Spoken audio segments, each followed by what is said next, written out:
Saludos, bienvenidos a La Cuadra. Estás escuchando la temporada 1 dedicada a la historia del pensamiento económico. En la producción, Brian Ortega. En la narración, Guzmán Valdera. Continuamos descubriendo los misterios de Adam Smith y su mano invisible. Estamos haciendo el segundo episodio sobre el pensamiento económico de Adam Smith. Vamos a repasar algunos de los conceptos brevemente antes de comenzar con el material de hoy. Recuerden que habíamos dicho que Smith trabaja la idea de virtud de la división del trabajo y pusimos el ejemplo de la fábrica de alfileres que produce 48.000 alfileres diarios con una proporción de 4.800 alfileres por trabajadores, 10 trabajadores, 48.000, entonces 4.800 alfileres por trabajadores. Y contrarrestamos esto con la producción que podría tener la fábrica si cada uno de los trabajadores de manera independiente se dedicara a hacer alfileres. Y bueno, supusimos un número de que cada trabajador haría 100 alfileres.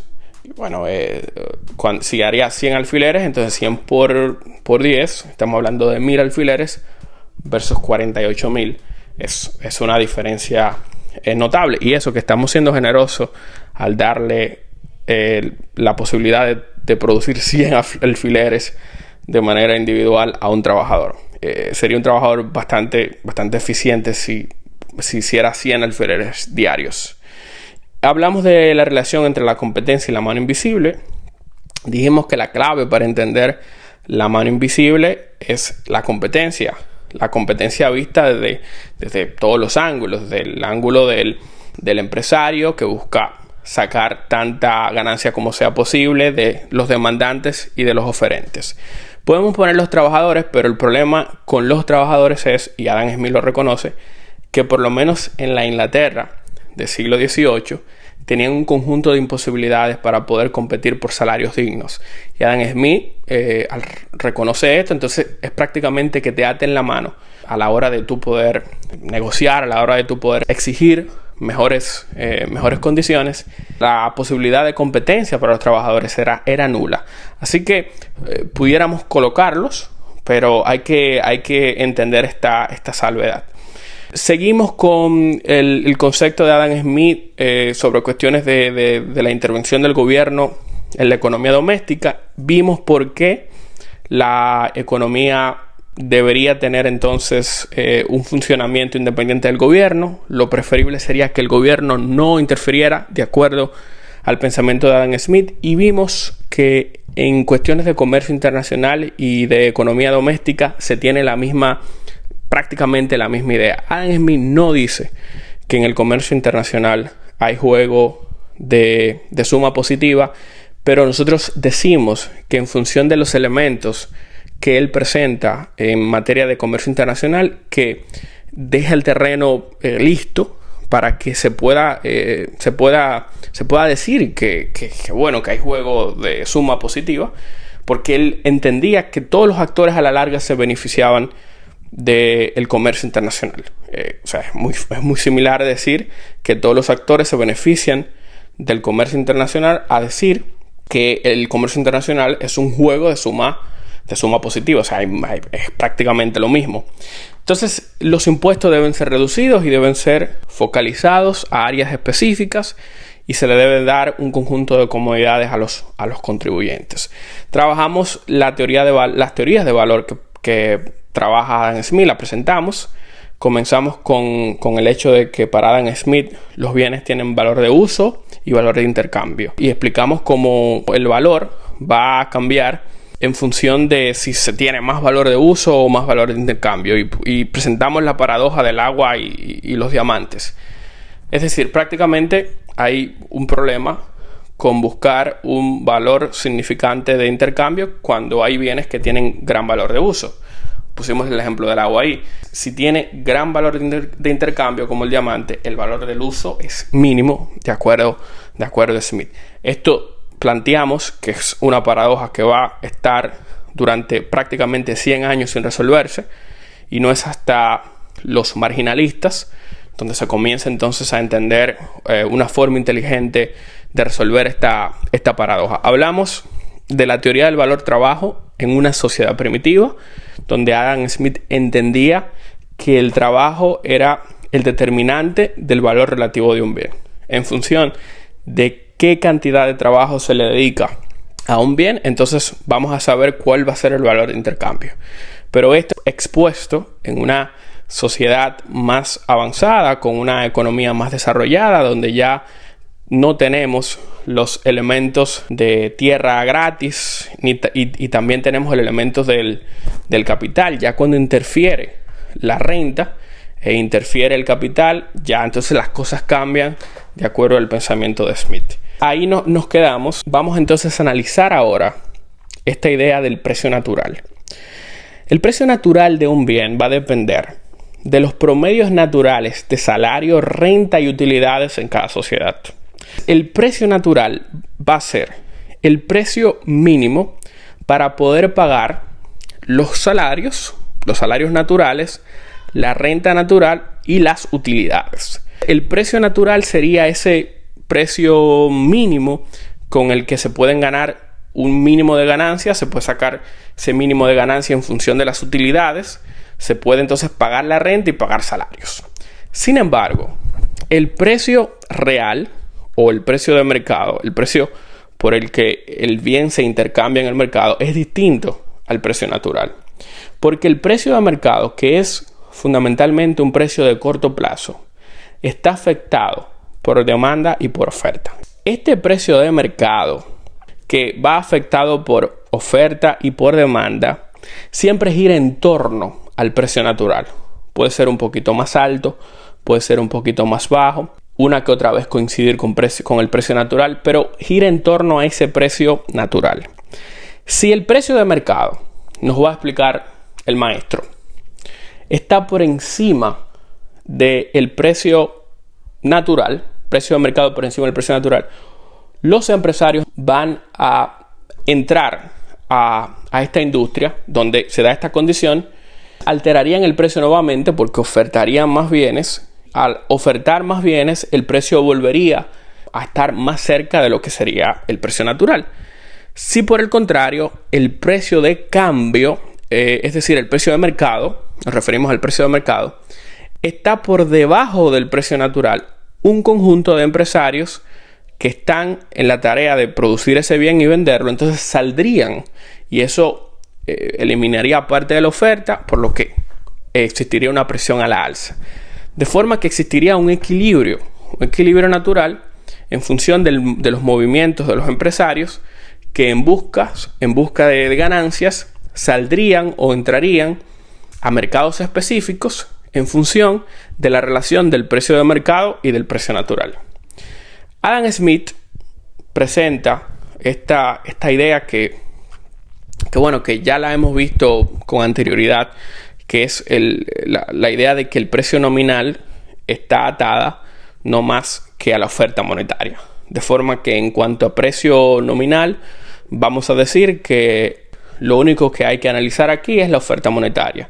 Una oferta monetaria alta, entonces indicaría precios nominales altos, pero que no hay una relación en cuanto a precio nominal y valor de intercambio per se, porque si hay una alza de precios en función de una alza de la oferta monetaria, los precios relativos entonces también se van a afectar. Realmente no podemos establecer relaciones con precio nominal y con precios de intercambio. Entonces, para repasar y pasar al siguiente segmento, el precio natural es ese precio, el precio mínimo por el que nosotros podemos cubrir salarios naturales, renta y utilidades. El precio de mercado entonces es un precio de corto plazo y está sujeto a las presiones de oferta y a las presiones de demanda. Cuando ese precio de mercado está por encima del precio natural, sabemos entonces que un conjunto de empresarios entrarán a ofertar dicho bien y que la entrada de esos empresarios, por ende, una subida en la oferta, equilibraría el precio y lo bajaría. Si por el contrario, el precio de mercado está por debajo del precio natural, un conjunto de empresarios que participan en ofertar este bien saldrían del mercado y eso entonces produciría una presión a la alza. vamos a seguir ahora analizando las teorías de salario de Adam Smith.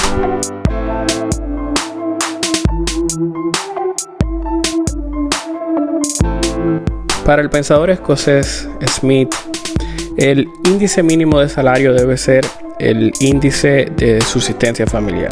Un trabajador mínimamente debería ser capaz de mantener su familia con el salario que se gana de su trabajo. Pero esto es lo que debería ser, esto no es lo que es, y Smith lo explica muy bien. Cuando las economías se vuelven estacionarias y no crecen de forma natural, la población aumenta, comienzan nuevas personas a entrar al mercado de trabajo ofertando su fuerza de trabajo, como diría Marx, y al ofertar su fuerza de trabajo, entonces inmediatamente brindarían los salarios por debajo del índice de subsistencia.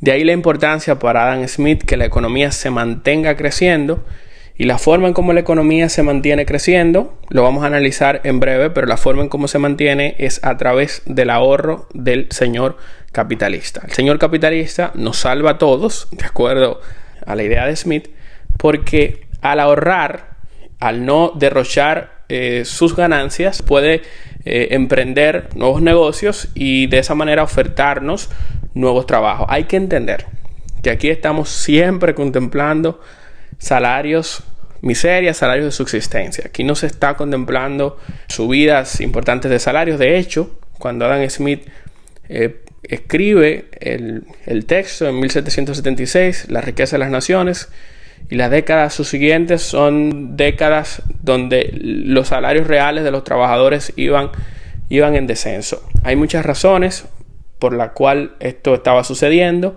Recuerden que estamos al inicio de una revolución industrial. Se dieron las actas de cercado, que la analizamos en el episodio anterior, y por ahí entonces pudiéramos encontrar explicaciones de por qué estos salarios se comportaban de esa manera. Iban todos a la baja. Los trabajadores, y lo habíamos dicho en la sección pasada, tenían las manos atadas. Poca gente podía, decía Adam Smith, pocos trabajadores podían dedicarse una semana a protestar, a exigir, a negociar. Pocos lo podían hacer un mes, y un mínimo podía dedicarse a esos asuntos un año. Es decir, que había que trabajar, y había que trabajar por lo que se ofertara, y lo que se ofertaba era lo mínimo. Aquí no había una posibilidad de que el trabajador, con el sueldo de subsistencia, pudiera entonces pasar a ser un empresario, él también salvar la economía de trabajador a empresario. Eso no era una posibilidad, por lo menos lícitamente. Es curioso porque en la teoría de los sentimientos morales, que lo vimos en el episodio pasado, Smith plantea que hay una divergencia entre el camino de la virtud y el camino del hombre que se dedica a acumular riquezas.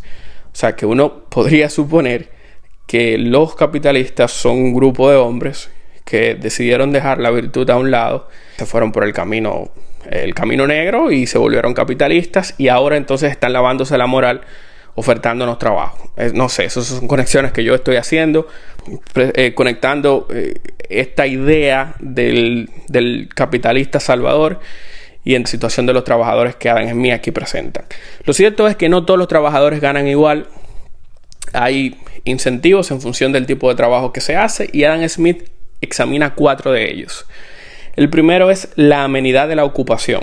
Si es muy difícil, si es muy desagradable, si la ocupación en sí misma, el trabajo es sucio y peligroso, entonces el trabajador tenderá a tener salarios por encima de los normales, de acuerdo a la teoría, ¿no? De acuerdo a la teoría.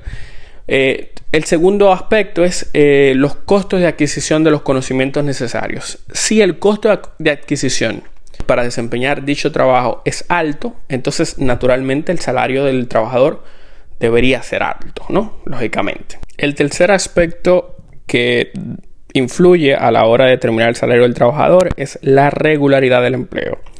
Si el empleo no oferta regularidad, entonces para compensar por lo que podría ser un trabajo esporádico, el trabajador debería ganar más. Eso dice el maestro.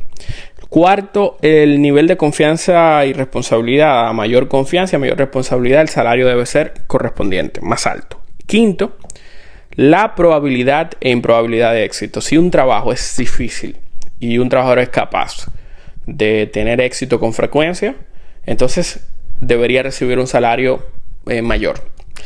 Ahora vamos a analizar el asunto de los repartos de beneficios. ¿Quién se queda con los beneficios? Naturalmente se queda el empresario. Se queda el empresario porque el empresario, de acuerdo a Adam Smith, que es un virtuoso que socialmente es útil porque es el que se dedica a piadosamente ahorrar, a no estar despilfarrando el dinero, y le paga al trabajador entonces un sueldo de subsistencia, se va a quedar con todos los beneficios. Y la justificación que oferta Adam Smith es que este señor está ayudándonos a todos, está ahorrando por un tiempo específico y ese ahorro entonces permite trabajar. Y es en función de ese trabajo, aunque el salario sea mínimo, aunque el salario sea de subsistencia, por esa labor, por ese acto de bondad del empresario, del señor capitalista, entonces nosotros vamos a recibir un salario mínimo, pero eso se justifica el hecho de que el hombre se lleve el grueso de los beneficios. Esto cambió en algún punto, porque Adam Smith, en su escenario de sociedad primitiva, su escenario hipotético de sociedad primitiva, recuerden que para él el trabajador se llevaba todos los beneficios. De manera que cuando se da el paso de sociedad primitiva a sociedad avanzada y se captura la tierra, ya no hay tierra gratis, y entonces comienza la adquisición y la acumulación de bienes para invertirlo en el capital. Ahí en algún momento esa situación cambió y el trabajador se ve en la penosa necesidad de tener que compartir casi de manera desproporcional los beneficios del trabajo con el empresario. Esa es la situación. Vamos ahora entonces a analizar lo que plantea Adam Smith sobre el papel del dinero en la deuda pública.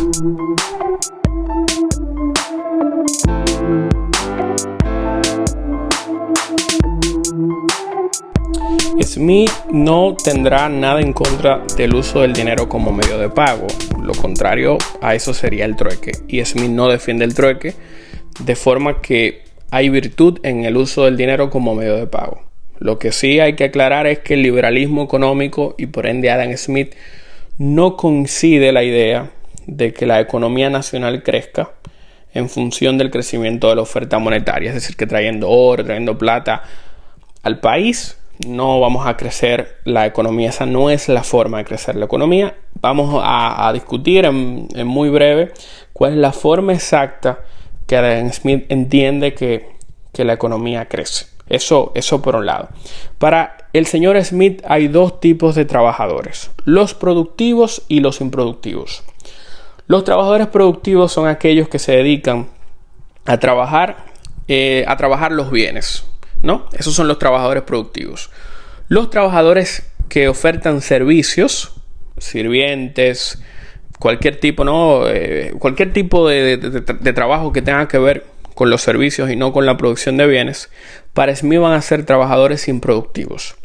Los trabajadores improductivos no hacen que la economía crezca. Para él, eso es despilfarro.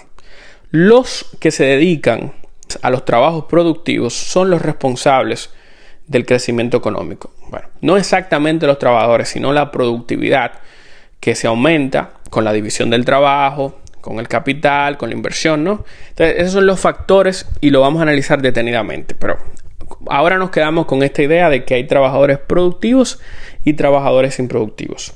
Los militares, el ejército en términos general, estos son trabajadores improductivos. Los funcionarios son trabajadores improductivos.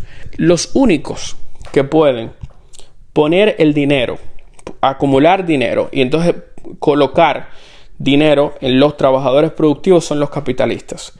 Fíjense la importancia en el esquema económico de Adam Smith del capitalista. El capitalista es el único que genera trabajo productivo. Es el único que va a organizar, que va a tomar una parte de sus ingresos, que lo va a ahorrar pacientemente y una vez tenga la acumulación necesaria, va a organizar una empresa y va a poner a trabajar a los trabajadores en cuestiones productivas, y es de ahí de donde nace entonces, de donde crece la economía. Pero vamos a analizar esto muy despacio en breve.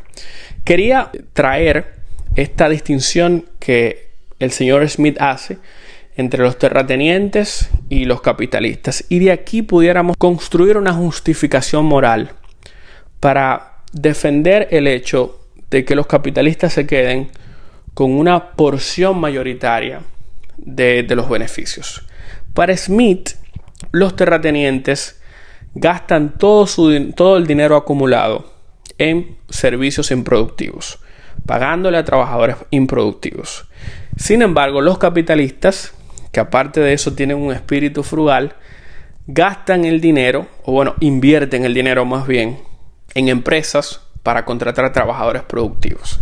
Fíjense cómo se puede construir una moral para, de alguna forma, justificar que los capitalistas se queden con una porción mayor.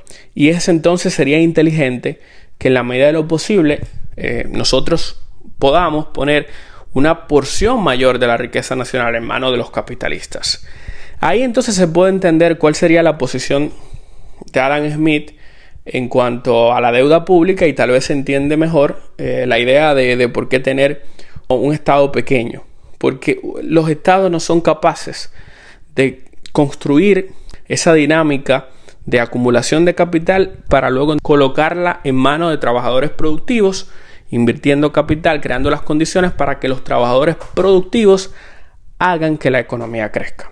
En cuanto a la deuda pública, hay que tener una deuda mínima, porque hay varias razones. Smith no encuentra ninguna virtud en que el Estado tenga deudas altas, pero en la medida en que se tenga una deuda mayor, un porcentaje mayor de la producción nacional tendría que irse a pago de deuda. Y lo que aquí queremos es que un porcentaje mayor no se vaya ni a gastos innecesarios del Estado, ni se vaya a manos de los terratenientes que no saben cómo producir riqueza. Lo que queremos es que un porcentaje mayor de la riqueza vuelva a la mano de los capitalistas, y estos entonces a su vez puedan seguir la dinámica de crecimiento nacional. Vamos a ver ahora cómo ponemos todo esto junto para tratar de explicar un esquema racional que nos explique la visión total de Adam Smith. Continuamos.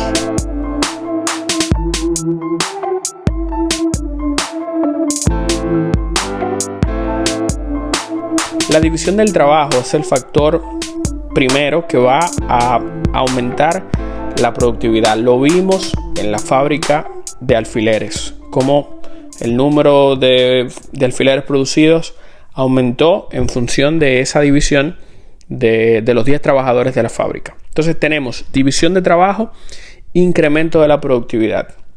El incremento de la productividad de la fábrica entonces se suma al incremento de la producción nacional. Y es ese incremento de la producción nacional lo que explica desde un primer punto de vista el incremento en la riqueza de la nación. Es decir, que el incremento de la producción nacional que se logró gracias a la división del trabajo es una de las razones por la que la riqueza de la nación aumenta. Primer hallazgo de Smith. Pero a su vez, cuando se da un incremento de la productividad, un incremento de la producción nacional, esto va a generar un ahorro importante. Y este ahorro en manos del señor capitalista se volverá inversión. Entonces se volverá acumulación de capital que eventualmente será reinvertido. Cuando se vuelva a reinvertir, vuelve e incrementa la productividad de la empresa porque se le agregan nuevas máquinas, se le agregan nuevas líneas de trabajadores, y así entonces podemos explicar un incremento de la producción nacional que a su vez es un incremento de la riqueza de la nación. Entonces vimos dos formas. Primero, la división del trabajo como razón única que explicaría el incremento de la riqueza de la nación, pero también la acumulación de capital que crearía nuevas líneas de trabajo, incrementaría la producción nacional y a su vez la riqueza de la nación. Por aquí entonces podemos encontrar una forma de explicar cómo los trabajadores eventualmente se pudieran beneficiar del esquema smithsiano. ¿Cómo los trabajadores se pueden beneficiar? Bueno, si hay un aumento en la acumulación, es decir, si hay un aumento del ahorro de los capitalistas y eventualmente esta acumulación de capital se vuelve inversión y el rate de acumulación de inversión es mayor que el rate de crecimiento poblacional, pudiéramos estar observando un alza de salario significativo. Vamos a explicar esto mejor. Si la velocidad de acumulación del capital es mayor a la velocidad del aumento de la población, pudiéramos estar experimentando salarios más altos. Esta es una forma en la que tal vez nosotros pudiéramos entender algo que Smith dio por explicado, pero que a mí personalmente no me queda muy claro. Para Smith, su esquema económico es fundamentalmente uno de consumo. Es decir, la prioridad para Smith supuestamente es el consumo, entrando entonces en franca contradicción con la finalidad del esquema económico mercantilista y de lo que buscaban los fisiócratas, que no necesariamente estaban interesados en el consumo del ciudadano. Pero Adam Smith entonces por aquí deja abierta una puerta que pudiera explicar cómo el ciudadano, cómo el trabajador pudiera beneficiarse. Vamos a dejarlo aquí y hasta el próximo episodio.